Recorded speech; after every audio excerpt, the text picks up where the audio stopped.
കർത്താവ് നമ്മുടെ കൂടെ ഉണ്ടെങ്കിൽ നമ്മൾ പോകുന്ന വഴികളെല്ലാം ശുഭകരമായിരിക്കും. Praise the Lord.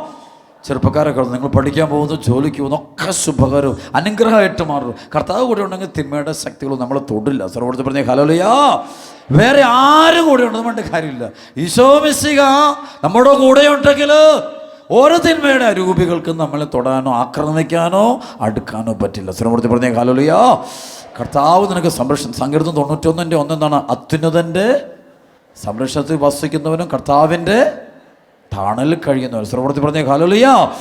ആ തണലും സംരക്ഷണം അത് വാങ്ങിച്ചെടുക്കണം. അന്ന് നമ്മൾ ധ്യാനത്തിലൂടെ ഈ ദിവസം നമുക്ക് പ്രത്യേകമായിട്ട് കർത്താവിൻ്റെ സംരക്ഷണം നമുക്കും നമ്മുടെ കുടുംബങ്ങൾക്കും കിട്ടാൻ വേണ്ടി തീവ്രമായിട്ട് പ്രാർത്ഥിക്കണം. സർവ്വത്തിൽ പറഞ്ഞ ഹല്ലേലൂയ. കൈയടിച്ച് കർത്താവ് നന്ദി പറഞ്ഞ മക്കൾ പോരാ. ഉച്ചത്തിൽ പ്രൈസ് ദി ലോർഡ്.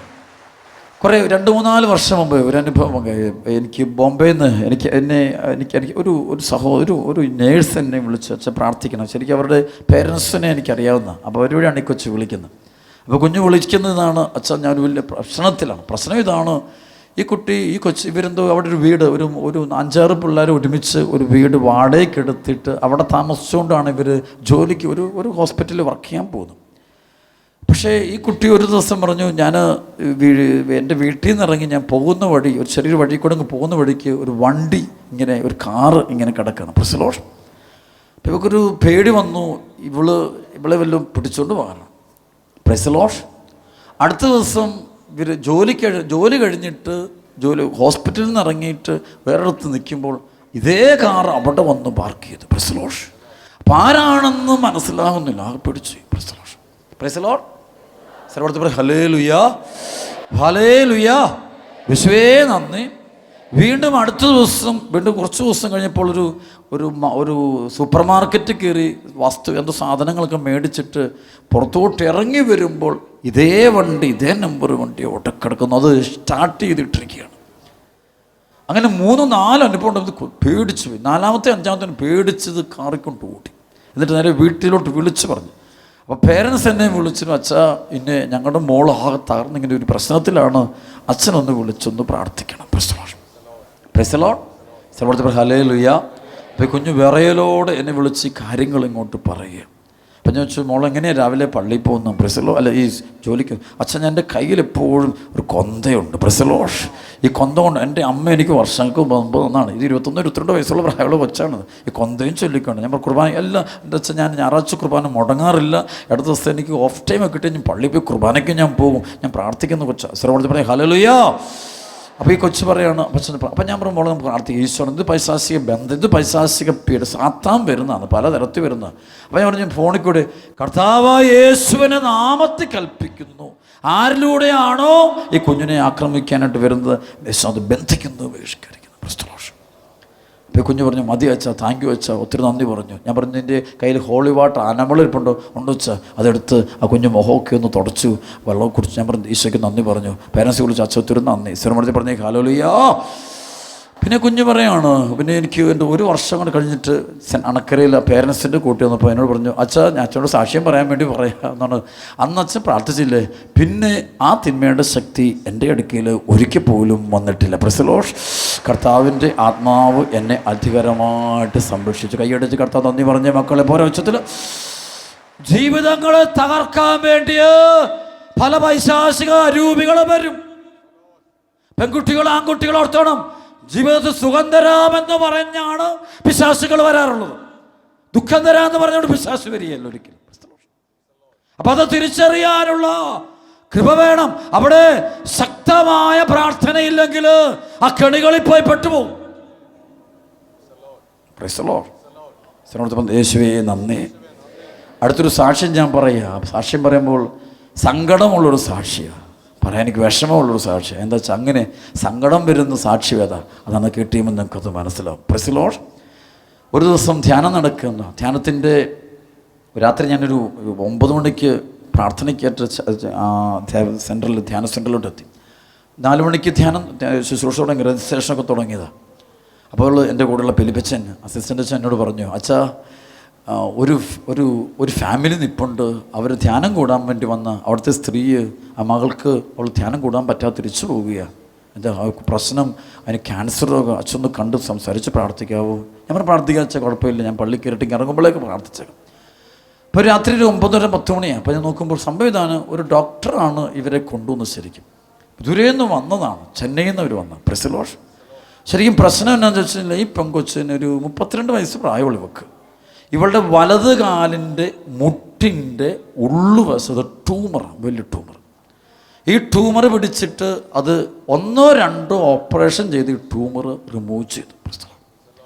പക്ഷേ റിമൂവ് ചെയ്തിട്ട് വീണ്ടും ട്യൂമർ വരും. എന്നിട്ട് ഇങ്ങനെ പൊട്ടി ഒലിക്കുക. അപ്പോൾ ഹസ്ബൻഡുണ്ട്, 2 കുഞ്ഞുങ്ങളും കൊണ്ടുണ്ട്. കൊച്ചിന് 32 വയസ്സുള്ള ഇവക്ക്. കാല് കംപ്ലീറ്റ്. അപ്പോൾ 5 വർഷമായിട്ട് ചികിത്സ എന്തെല്ലാം ചെയ്തോ ഒരു വിധത്തിലും ഹീൽ കിട്ടപ്പെടുന്നില്ല. എല്ലാം ചെയ്തോ ഒരു രക്ഷയില്ല. അപ്പോൾ അവസാനം ഡോക്ടർ പറഞ്ഞു, വലത് കാല് മുഴുവനോടെ മുറിച്ച് കളയണം, വലത് കാല് മൊത്തത്തോടെ കട്ട് ചെയ്ത് കളയണമെന്ന് പറയും. Price the Lord. Hallelujah, hallelujah. യേശുവേ നന്ദി. വലത് കാല് മുഴുവനോടെ മുറിച്ച് കളയണം പറഞ്ഞപ്പോഴത്തേക്കും ഇവളാകെ തകർന്നു പോയി. ഇവള് പറഞ്ഞു, ഞാൻ മുറിച്ച് കളയാൻ സമ്മതിക്കാം, പക്ഷേ അതിന് മുമ്പായിട്ട് എനിക്ക് അണക്കരയിൽ പോയിട്ടൊന്ന് ധ്യാനിക്കണം, കർത്താവിനോട് പ്രാർത്ഥിക്കണം. അതിനുശേഷം മുറിച്ചു. അപ്പോൾ 5 വർഷമേ ചികിത്സിച്ച കേസാണ്. അങ്ങനെയാണ് വരുന്നത്. അപ്പോൾ ഈ കുഞ്ഞ് കയറിവരും പിടിച്ചോണ്ട് നടന്നു വരിക, വയ്യ, തീർത്തും വയ്യ. അപ്പോൾ അതിന് കുറച്ച് ധ്യാനിക്കാൻ വന്നപ്പോൾ ഒരു കുഴപ്പമില്ലെന്ന് വെച്ചാൽ ധ്യാനത്തിന് രജിസ്ട്രേഷൻ ചെയ്തു കഴിഞ്ഞപ്പോഴത്തേക്കും ഈ കാലിൻ്റെ ആ മുറിവ്, ഈ മുട്ടിനകത്തുള്ള വലത് കാലിന് മുട്ടിനകത്തുള്ള അത് പൊട്ടി ഒലിക്കാൻ തുടങ്ങി. മുഴുവൻ ഇങ്ങനെ ചല ഒഴുകുകയാണ്, പഴുപ്പൊഴുകാൻ തുടങ്ങി. ആകെ പ്രശ്നം, ഭയങ്കര വേദന വെച്ചാൽ. അതുകൊണ്ട് ഞാൻ പോകാനാണ് തീരുമാനം. ഞങ്ങൾ വണ്ടി തിരിച്ച് കഷ്ടപ്പെട്ട് വന്ന, ഇതിനു വേണ്ടി മാത്രം ഞങ്ങൾ കഷ്ടപ്പെട്ടു വന്ന പ്രശ്നം. പക്ഷെ ഒന്ന് പ്രാർത്ഥിക്കണം. എന്ത് പറഞ്ഞു? ഞാൻ പറഞ്ഞു പ്രാർത്ഥിക്കാം. നമുക്ക് വിശ്വാസമുണ്ടോ? വിശ്വാസമുണ്ടോ വെച്ചാൽ സിനിമ പറയാം, ഹല്ലേലൂയ യേശു. അപ്പം ഞാൻ ഈ കുഞ്ഞിൻ്റെ തലയിൽ വെച്ച് നസ്രായനായ യേശുക്രിസ്തുവിൻ്റെ നാമത്തിൽ കൽപ്പിക്കുന്നു, ഈ കുഞ്ഞിൻ്റെ കാലിൽ ട്യൂമർ, ക്യാൻസർ മനുഷ്യർക്ക് അസാധ്യമായത് ദൈവത്തിന് സാധ്യമാണ്. ഈശോ മിശിഹ സത്യദൈവത്തിന് സാധ്യമാണെന്ന് വിശ്വസിച്ചുകൊണ്ട് ബന്ധിക്കുന്നു, ബഹിഷ്കരിക്കുന്നു. Praise the lord. ഇത്രയും പ്രാവശ്യം കുറേ നേരം സൂചിച്ചു. ഇപ്പോൾ കൊച്ചിങ്ങനെ 1-2 പ്രാവശ്യം ബോധം കെട്ടൊക്കെ വീണു, എഴുന്നേറ്റു. ഞാൻ ചോദിച്ചു, മോളെ ഇപ്പം എങ്ങനെയുണ്ട്? അച്ഛാ, ഇത്ര നേരം എനിക്ക് കുറേ മാസം ഞങ്ങളുടെ കാല് നിലത്ത് മുഴുവനോടെ കുത്തിയിട്ടില്ല. Praise the lord. കാലിൽ വിരൽ കുത്തി അങ്ങ് നടക്കുന്ന ഉൽപ്പറ്റി കുട്ടി. പക്ഷെ ഇപ്പം എനിക്ക് കാല് നന്നായിട്ട് കുത്താൻ പറ്റുന്നുണ്ട്. ശ്രമോട് പറഞ്ഞ ഹല്ലേലൂയ. എന്ത് ചെയ്യണം വെച്ചാൽ ഞാൻ പറഞ്ഞു, നീ ധ്യാനം കൂടുമോ കൂടാതിരിക്കുമോ എന്ത് ചെയ്തു? കാരണം അത്രയും ക്രിട്ടിക്കലാണ്. കാരണം അടുത്ത ദിവസം തന്നെ കാല് മുറിച്ച് കളയാം. ഡോക്ടർ പറഞ്ഞു അടുത്ത ദിവസം തന്നെ കാല് മുറിച്ച് കളയാം. തലയാഴ്ചയാണ്, എല്ലാം തീരുമാനം എടുത്തു, ഡേറ്റ് കൊടുത്തിരിക്കുകയാണ്, കാല് വട്ടം മുറിച്ച് കളയാം. അപ്പം അങ്ങനെ ഈ ഡോക്ടർ തീരുമാനം എടുത്തു. അപ്പോൾ അവൾ പറഞ്ഞു, ഞാൻ പറഞ്ഞു ഇഷ്ടം പോലെ ചെയ്തു. അവർ പുറത്തിറങ്ങി കഴിഞ്ഞപ്പോഴത്തേക്ക് ഞാൻ പറഞ്ഞു, വേണമെങ്കിൽ നീ ധ്യാനിക്കുകയാണെങ്കിൽ ഒന്നെങ്കിൽ സെൻറ്ററിൽ കിടന്ന് ധ്യാനിച്ചു, അല്ലെങ്കിൽ തൊട്ടടുത്തൊരു ഹോസ്പിറ്റലുണ്ട്, അവിടെ കിടന്നുകൊണ്ട് ധ്യാനിച്ചു, എനിക്ക് കുഴപ്പമില്ല. അച്ഛ സംഭവിച്ച പുറത്തിറങ്ങി അവൾ പറഞ്ഞു, എനിക്ക് ധ്യാനം കൂടണം. Price the Lord. ഭർത്താവ് പറഞ്ഞു, എനിക്ക് ധ്യാനം കൂടണം. ധ്യാനം കൂടിയിട്ട് കാല് മുറിച്ചാൽ മതി. അവളെന്ത് ചെയ്തു? അപ്പോഴത്തേക്കും ആ സമയം സംഭവിച്ചൊരു മിറക്കിൾ. ഈ പൊട്ടി ഒലിച്ചുകൊണ്ടിരുന്ന ആ മുറിവ് പെട്ടെന്നങ്ങ് കരിഞ്ഞ് സൗഖ്യപ്പെടാൻ തുടങ്ങി. Price the Lord. പെട്ടെന്ന് കാലിൻ്റെ വേദന മുഴുവൻ അങ്ങ് റിലീസായി. ആൾ നല്ല ഫ്രീ ആയി. ആളങ്ങ് ഫ്രീ ആയി. പിന്നെ ഞാനൊന്നും അറിയുന്നില്ല. ഈ ആൾ 5 ദിവസവും ധ്യാനം കൂടി. ഹോസ്പിറ്റലിൽ കിടന്നുകൊണ്ടാണ് ധ്യാനിക്കുന്നത്. ഞാൻ പറയും ഹോസ്പിറ്റലിലാക്കിയാൽ മതി, കാരണം സീരിയസ് കേസാണ്, വളരെ സീരിയസ് കേസാണ്. ഹോസ്പിറ്റലിൽ കിടത്തിയാൽ മതി. അപ്പോൾ ഹോസ്പിറ്റലിൽ കിടന്നുകൊണ്ട് ധ്യാനം കൂടുക. 5 ദിവസം ധ്യാനം കൂട്ടുക. അവസാനം ഡെലിവറൻസിൻ്റെ പ്രയർ കൊടുക്കുക. ഞാൻ ആളുകൾക്ക് ഡെലിവറൻസ് പ്രയർ കൊടുത്തുകൊണ്ടിരിക്കുന്ന സമയത്ത് ഈ മകളും കെട്ടിയനും കൂടെ എൻ്റെ അടുത്ത് കയറി വന്നു. അപ്പം എന്നോട് ചോദിച്ചു, ഞാൻ ചോദിച്ചു, എങ്ങനെയുണ്ട് മോളെ, എങ്ങനെയുണ്ട് കാര്യങ്ങൾ? അച്ഛൻ നല്ല സുഖം തോന്നുന്നു, കാലിൻ്റെ വേദന കംപ്ലീറ്റ് ആയിട്ട് മാറിയ പോലെ തോന്നുന്നു. ഞാൻ എന്ത് ചെയ്യണോ അച്ഛാ, കാല് മുറിച്ച് കളയണോ വേണ്ടയോ? അച്ഛൻ എന്ത് പറയുന്നു? പെട്ടെന്ന് ഞാനും കണ്ണടച്ച് ഈശോ എനിക്ക് സംഖ്യകൾ തരും. വലിയ ഗ്രേസ് ആയിട്ട് എനിക്ക് ഈശോ വർഷങ്ങളായിട്ട് തരുന്നു, കറക്റ്റായിട്ട് ഇങ്ങനെ തരും. അപ്പം ഞാനിങ്ങനെ ഈശോയോട് പെട്ടെന്ന് ഇങ്ങനെ ഈശോ കാണിച്ചു 31 ഇങ്ങനെ ഈശോ പെട്ടെന്ന് പരിശോധന എന്നോട് പറയാ, 31 ദിവസത്തെ പ്രാർത്ഥന കഴിഞ്ഞിട്ട് കാല് മുറിക്കാതിരിക്കുകയോ ചെയ്താൽ മതി. പ്രസവം പ്രാർത്ഥിച്ചോ. 2 ദിവസം കഴിഞ്ഞപ്പോൾ ഒരു ഹോസ്പിറ്റലിൽ ചെന്നു. ഡോക്ടർ പറഞ്ഞതുപോലെ ചെന്നിട്ട് ഡോക്ടറെ ഇങ്ങനെ ഞാനൊരു തീരുമാനം എടുത്തുകൊണ്ട് വരുന്നു. അപ്പോൾ ഡോക്ടർ അങ്ങ് ദേഷ്യപ്പെട്ടു. നിങ്ങളെന്താ ഈ പറയുന്നത്? ഇത് ക്യാൻസറാണിത്, ഇത് തമാശ കാര്യമല്ലത്. ഇത് മുകളിലോട്ട് കയറിക്കൊണ്ടിരിക്കുക. കാല് മുറിച്ച് കളഞ്ഞില്ലെങ്കിൽ അപകടം ഉണ്ടാവും. വെറുതെ പറഞ്ഞില്ല. നിങ്ങൾ എവിടെയാ പോയി ധ്യാനിക്കാൻ പോയത്? ധ്യാനോ? ഇതെന്താ ചെയ്തു? കുറേ വഴക്കുണ്ടാക്കിയിട്ട് ഡോക്ടർ ചെയ്ത കാര്യം എന്നാ ചോദിച്ചു കഴിഞ്ഞാൽ ഡോക്ടറിന് ഓപ്പറേഷൻ ചെയ്യണം നിർബന്ധം. അപ്പോൾ ആകെ കൺഫ്യൂസ്ഡായി. അപ്പോൾ ഡോക്ടർ, എൻ്റെ ഹസ്ബൻഡ് പറഞ്ഞു, നമുക്ക് ഡോക്ടർ പറഞ്ഞത് കേൾക്കാം. അങ്ങനെ അവർ ഡോക്ടർ പറഞ്ഞു കർമ്മത്തിൽ കാല് വട്ടം മുറിച്ച് കളഞ്ഞു. കാല് മുറിച്ച് കളഞ്ഞ സമയത്ത് ബയോപ്സി എടുത്തു. ബയോപ്സി എടുത്തുകൊണ്ട് പോയിട്ട് ചെക്ക് ചെയ്ത് നോക്കുമ്പോൾ ഈ കുഞ്ഞിൻ്റെ കാലയിൽ ക്യാൻസർ എന്ന സംഭവം ഇല്ല. 32 വയസ്സുള്ള പെങ്കൊച്ച് കാല് മുറിച്ച് കളയേണ്ടി വന്നു. ഇതൊരുപാട് ബുദ്ധിമാന്മാർ ലോകത്തുണ്ട്. അവർ ചെയ്തു കൂട്ടുന്ന പ്രവൃത്തി ഇതാണ്. പലപ്പോഴും ദൈവ പദ്ധതിയെ വിശ്വസിക്കില്ല, ദൈവമെന്നൊരാളുണ്ടെന്ന് വിശ്വസിക്കില്ല. അതുകൊണ്ട് ലഭിക്കുന്ന അനുഗ്രഹങ്ങളെല്ലാം തട്ടിക്കളയെന്ന് കാണാൻ പറ്റും. കഴിഞ്ഞ മാസം ആദ്യ ശനിയാഴ്ച ഇവള് വന്നു. വരുമ്പോൾ ഭർത്താവും കൂടെയുണ്ട്, ഒരു സ്നേഹിതനായൊരു ഡോക്ടറുണ്ട് കൂടെ. എല്ലാം വരുമ്പോൾ ഇവള് ഈ വാക്കർ വെച്ചുകൊണ്ടാണ് എൻ്റെ അടുത്ത് വരുന്നത്. ഒരു കാലില്ല. അച്ഛൻ എവിടെ വേണം പോയി പറഞ്ഞോളൂ, ഒരു കുഴപ്പം എനിക്കില്ല. ഇത് ലോകം മുഴുവൻ അന്ധകാരം അച്ഛാ. എല്ലാവരും ഇന്ന് അവിശ്വാസികളാണ്. വിശ്വാസികളുടെ എണ്ണം കുറവാണ്. വിശ്വാസികൾക്ക് യാതൊരു പ്രശ്നങ്ങളും ഉണ്ടാകില്ല. അവിശ്വാസികൾക്കാണിങ്ങനെയുള്ള തെറ്റായ തീരുമാനങ്ങൾ. ഈശോ ആരാണെന്നും അറിയത്തില്ലാത്ത ആളുകളുടെ എണ്ണം ഇന്ന് ഒരുപാട് കൂടുതലാണ്. സർവ്വത്തിൽ പറഞ്ഞ ഹല്ലേലൂയ. ഈശോ ആരാണെന്ന് അറിയാത്ത ഒരുപാട് ആളുകളുണ്ട്. അവരുടെ ശക്തിയെ പരിഹസിക്കുന്ന ആളുകളുണ്ട്. അത്ഭുതങ്ങളെ, അടയാളങ്ങളെ കളിയാക്കുന്ന ആളുകളുണ്ട്. പക്ഷെ അവരറിയണം, ദൈവം നൽകുന്ന അനുഗ്രഹങ്ങളെ തട്ടിക്കളയുന്നുണ്ട്. അവൻ്റെ വിചാരം ദൈവം അവൻ തന്നെയാണെന്നുള്ള വിചാരമാണ്. മനുഷ്യ വിഗ്രഹങ്ങളും മനുഷ്യ ദൈവങ്ങളെ ആരാധിക്കുന്നത്. ചില ബുദ്ധിമാന്മാർക്ക് വരുന്ന കുഴപ്പം ഇതാ. ഇവിടെയുള്ള ചെറുപ്പക്കാർ, യുവതികൾ, യുവാക്കള് മുട്ടിപ്പാട്ട് പ്രാർത്ഥിക്കണം. എനിക്ക് യുവതികളും യുവാക്കളോടും പറയാനുള്ള മക്കളെ, ഈശോ സത്യദൈവം. നീ സ്വന്തമാകുന്നുണ്ടെങ്കിൽ ഈശോ മിശിഹായുടെ സ്വന്തമായി തീരണം. അതാണ് ഏറ്റവും വലിയ നേട്ടം. അതാ, അല്ലാതെ ലോകത്തിന്റെ പേരോ പെരുമയല്ല നേട്ടം. കൈയടിച്ച് കർത്താവ് നന്ദി പറഞ്ഞ മക്കൾ പോരാ. ആ സംഭവം ഒത്തിരി സങ്കടമായിപ്പോയി എനിക്ക്. അവരുടെ ശരിക്കുള്ള വീട് ഈ കാസർഗോഡിനടുത്ത്. ഞങ്ങൾ കഴിഞ്ഞ 2 ആഴ്ച മുമ്പ് രാജപുരം എന്ന് പറയുന്നൊരു സ്ഥലത്ത് കൺവെൻഷന് പോയി. കാസർഗോഡ് കാഞ്ഞങ്ങാടിനടുത്താണ്. ശരിക്കും അവിടെയാണ് അവരുടെ യഥാർത്ഥ വീട്. ഒരു വർക്കൊക്കെ ചെയ്യുന്ന ചെന്നൈയിൽ. അവിടെയാണ് അതുകൊണ്ട് ഇവർ ഈ ജോലി സംബന്ധം. അപ്പോൾ ഇങ്ങനെ കൂടി പ്രശ്നം ഉണ്ടായതാണ്. ശരിക്കും വലതുകാല് മൊത്തം മുറിച്ച് കളഞ്ഞു. അതിന് ശേഷം പോയിട്ട് ബയോപ്സി എടുത്തിട്ട് ടെസ്റ്റ് ചെയ്യുമ്പോൾ കാലയിൽ ഈ സംഭവം ഇല്ല. ഡോക്ടർ ഉൾപ്പെടെ വന്നാണ് എന്നോട് പറഞ്ഞത്, അച്ഛാ ഞങ്ങൾക്ക് മിസ്റ്റേക്ക് പറ്റി. ആ ഡോക്ടറല്ല, അദ്ദേഹം ഇവരുടെ സ്നേഹിതനായ ഡോക്ടർ. ഈ ഡോക്ടറല്ല ആ ഡോക്ടർമാർ അവസാനം ആകെ വലിയ പ്രശ്നമായിരിക്കും. കേസാണ്, സീരിയസ് കേസാണ്. ഹല്ലേലൂയ. ഇവർ വീണ്ടും ഇവള് പറഞ്ഞതാ, ഡോക്ടറെ ഈ കാല് മുറിക്കരുത്. അപ്പം ഡോക്ടർ 5 വർഷമായിട്ട് ചികിത്സിച്ചുകൊണ്ടിരിക്കുന്ന മുഴ വന്നു. ഇത് കാലിൻ്റെ മുട്ടിനകത്തുള്ള മുഴയാണിത്.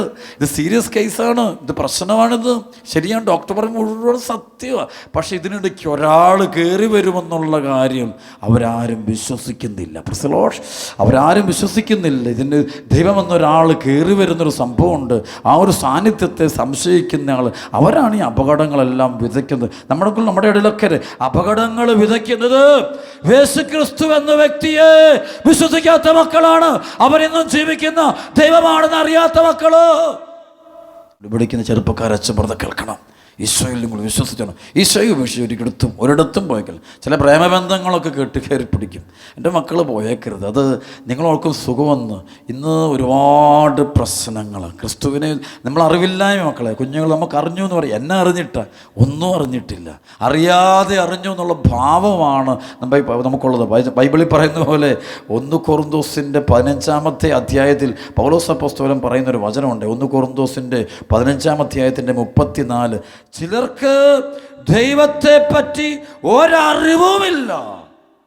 വീണ്ടും പറയുന്നുണ്ട് റോമാലേഖനത്തിൻ്റെ റോമാലേഖനത്തിൻ്റെ 10-ാം അധ്യായത്തിൻ്റെ 4-ാമത്തെ വചനം ആദ്യം ആരംഭ ഭാഗത്ത് പറയുന്നുണ്ട്, വലിയൊരു വചനം. അതായത് അവർക്ക് ദൈവത്തെക്കുറിച്ച് വലിയ തീഷ്ണതയുണ്ടെന്ന് ഞാൻ സാക്ഷ്യപ്പെടുത്തുന്നു, എന്നാൽ അത് ശരിയായ അറിവിൻ്റെ അടിസ്ഥാനത്തിലല്ല എന്നേ ഉള്ളൂ. റോമാലേഖനം 10:2 അവർക്ക് ദൈവത്തെക്കുറിച്ച് തീഷ്ണതയുണ്ടെന്ന് ഞാൻ സാക്ഷ്യപ്പെടുത്തുന്നു, ആ തീഷ്ണത ശരിയായ അറിവിൻ്റെ അടിസ്ഥാനത്തിലല്ലെന്നേ ഉള്ളൂ. പറഞ്ഞേ ഹല്ലേലൂയ. എൻ്റെ നിൻ്റെയും പാപങ്ങൾക്ക് പരിഹാരമായി കാൽവരിയിൽ ബലിയർപ്പിച്ച സത്യദൈവത്തെ ഒരിക്കലും നീ തള്ളിപ്പറയരുത്. തള്ളിപ്പറയാൻ നിന്നെ പ്രേരിപ്പിക്കുന്നത് നിൻ്റെ ഉള്ളിലുള്ളതായാലും പുസ്തകങ്ങൾ വായിലൂടെയാണെങ്കിലും അതിനെല്ലാം പ്രവർത്തിക്കുന്നത് ദുഷ്ടാരൂപികളാണ് എന്ന് മനസ്സിലാക്കിക്കൊള്ളുക കുഞ്ഞുങ്ങൾ.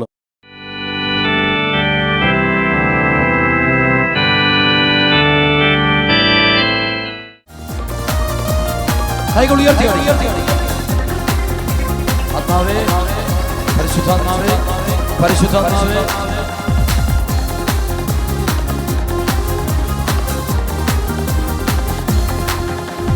കൊടുങ്കാറ്റടിക്കാൻ ആരവത്തോടെ അഗ്നിജാലവത്തൻ രൂപത്തോടെ, കൊടുങ്കാറ്റടിക്കാൻ ആരവത്തോടെ അഗ്നിനാവുകൾ തൻ രൂപത്തോടെ, ഭൂമിയിളം അഭിഷേക ശക്തിയാൽ, ഭൂമിയിളം അഭിഷേക ശക്തിയാൽ ൂഹായേ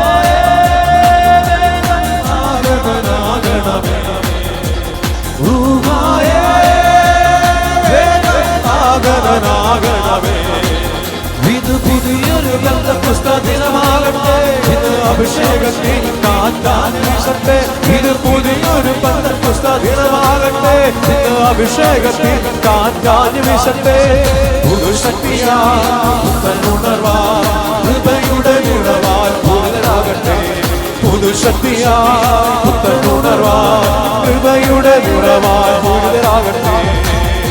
കൈകളടിച്ച്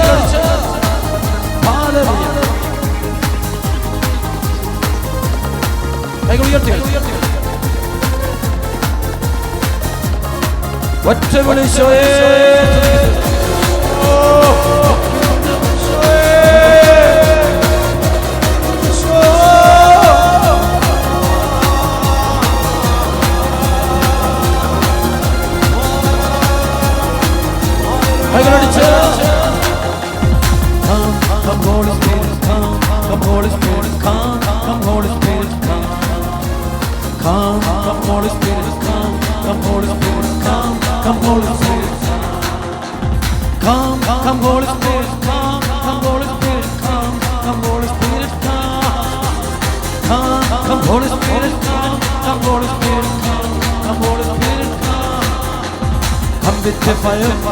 Come with your fire, come with your fire, fire anointing.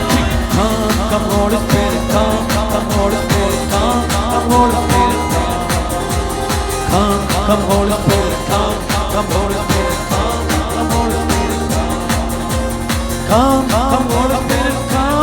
Holy Spirit, come Holy Spirit, come Holy Spirit, come Holy Spirit, come Holy Spirit,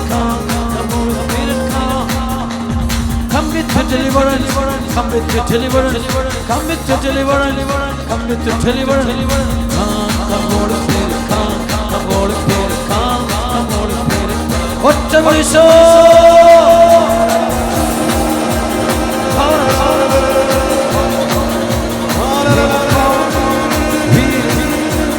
deliverance, healing, deliverance. പരിശുദ്ധാത്മ ശക്തി തീമഴ, പരിശുദ്ധാത്മ തീമഴ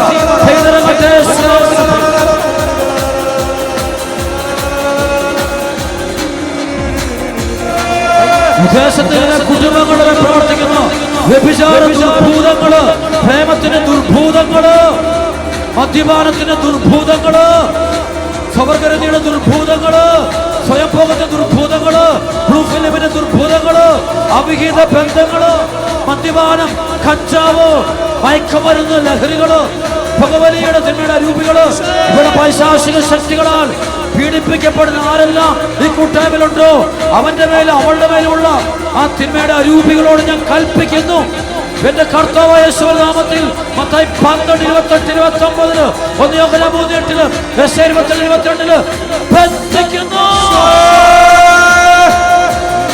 ബഹിഷ്കരിക്കുന്നു. യേശുവിനെ കാഴ്ചപ്പാട്ടിലേക്ക് പിലിപ്പിയിലുണ്ട്, അങ്ങോട്ട് പോയി ബഹിഷ്കരിക്കുന്നു. ഈ കൂട്ടായ്മയുടെ ദേശം മുഴുവനും പ്രവർത്തിക്കുന്ന അഹങ്കാരത്തിന്റെ, അസൂയയുടെ, വെറുപ്പിന്റെ, പകയുടെ, ഈശ്വരവാദത്തിന്റെ, അവിശ്വാസത്തിന്റെ, യുക്തിവാദത്തിന്റെ, സാത്താന്റെ അരൂപികളോട് ഞാൻ ആജ്ഞാപിക്കുന്നു. ജീവിക്കുന്ന ദൈവത്തിന്റെ പുത്രനായ യേശു ക്രിസ്തുവിന്റെ നാമത്തിൽ 1 യോഹന്നാൻ 3:8 അവയെ ബന്ധിക്കുന്നു, ബഹിഷ്കരിക്കുന്നു. കർത്താവ് ആശീർവദിക്കുന്ന കരങ്ങൾ ഉയർത്തി ഈശോയെ വിളിക്കണം.